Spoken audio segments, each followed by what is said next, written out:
Sir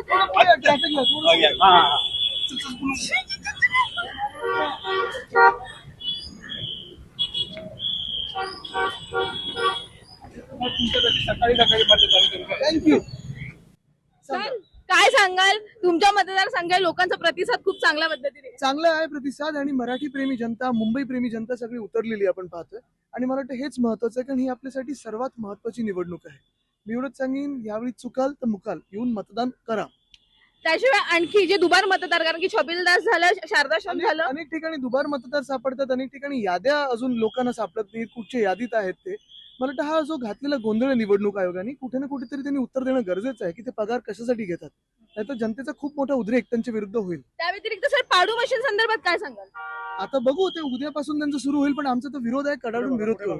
चला. Thank you. हे होते आदित्य ठाकरे, ज्यांनी सांगितलं की मतदार याद्यांमध्ये जे आहे तो मोठ्या प्रमाणात घोळ बघायला मिळतोय.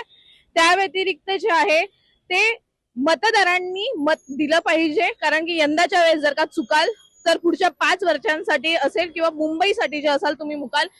मुंबईकरांसाठी जे आहे ते युवा नेते आणि त्यासोबतच वरळी मतदारसंघाचे आमदार आदित्य ठाकरे यांच्याकडून मतदान करण्याचं आवाहन करण्यात आलेलं आहे. त्यांनी सुद्धा त्यांच्या मतदानाचा हक्क बजावलेला आहे आणि मुंबईकरांनी, प्रत्येक मुंबईकरांनी जे आहे मुंबई वाचवण्यासाठी जे आहे तो आपला मतदानाचा हक्क बजावावा असं आवाहन जे आहे ते त्यांच्याकडून ह्यावेळेस करण्यात आलेलं आहे. मी पूनम, कॅमेरामॅन अजय सह, मुंबई.